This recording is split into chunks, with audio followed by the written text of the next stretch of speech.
To get started, I'm using 2 cups of whole milk, 1 cup of heavy whipping cream, 1 3.5 ounce package of instant vanilla pudding. You could also use banana pudding.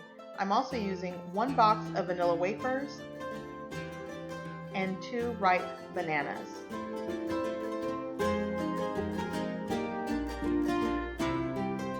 Okay, so first thing, I am going to make our instant pudding. I'm going to empty the package of our vanilla pudding, and again, you could use banana flavored instant pudding. I had vanilla. And now I'm going to pour in the 2 cups of very cold whole milk. You want to work with cold milk. And after emptying all the milk into my instant pudding, I am going to whisk until it thickens. You could use an electric mixer, but I just find it more convenient to use my handy dandy good old whisk and some elbow grease. So I'm going to whisk this for about 2 minutes. I think that's what it said on the package, or until thickened.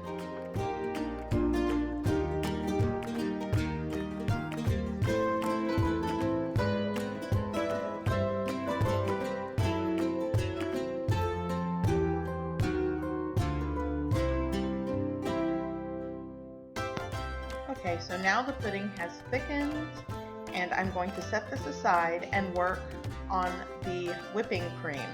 So here I have my measuring cup. I'm pouring in 1 whole cup of heavy whipping cream. And I'm just gonna go ahead and whisk it inside this cup. I also added off camera a half teaspoon of vanilla and a half tablespoon of confectioner's sugar. That is to sweeten the whipping cream. And I am noticing this is not getting the job done, so I placed it in a bowl, and here I have stiff peaks. So all I have to do is chop the bananas, and I'm going to assemble this banana pudding. And first I want to show you what I do sometimes in individual servings. I have a small juice glass here. It's like a 6-ounce juice glass. And I am going to toss in the vanilla wafers at the bottom. Here I'm just going to break this up a little bit to fit better at the bottom. I'm just going to continue layering this parfait style. Next I'm going to add the layer of sliced bananas.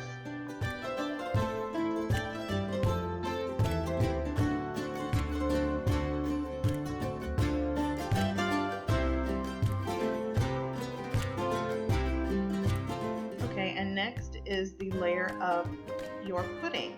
And I'm going to try to be careful while doing this because you want a nice, neat little presentation of the layers. So if you smear it all over the glass, it just, looks kind of messy, but it happens.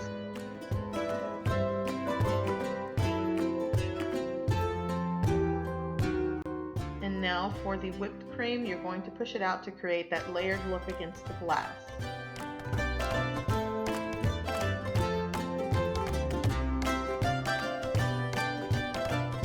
And just one last dollop to give it a little bit of height. And now I'm going to finish off with a garnish of crushed vanilla wafers. You can just add a whole vanilla wafer, but I think it looks nice with crushed vanilla wafer. So here we have our cute little dessert. This recipe makes about 6 to 8 of these. You also want to refrigerate and set for at least 2 hours. Okay, so next I am going to show you how I normally do it in just a big, casserole dish. I'm using a 1.5 quart glass casserole dish, and I'm just going to use the same principle of layering. I'm going to start off again with a layer of our vanilla wafers, and I'm just kind of flipping them over so they stay at the bottom. And then next I'm going to add in a layer of our sliced bananas just all over. And also a tip, you want to make sure you put your bananas within the layer because obviously oxidation will get to them and they'll turn brown. So if you put them within the layer, it kind of helps protect it, and presentation wise, no one wants to see brown bananas because this recipe, when it's this big, I like to let it set overnight or at least 3 to 5 hours because you want the cookie to soften.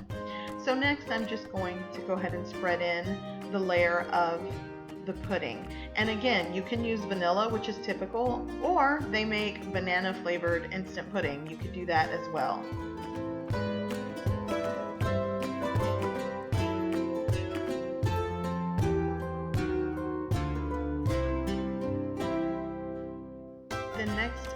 again, I'm going to spread out the whipped cream on top of the pudding. And I will say this, some recipes you can fold in part of your whipped cream to lighten the pudding. Some people even put a block of cream cheese. I like to do it this way, and I'm showing you the recipe this way because this is probably the easiest way to do it.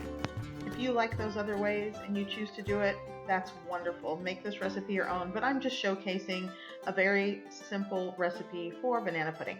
So I finished with the whipped cream, and I like to leave some of the pudding peeking out.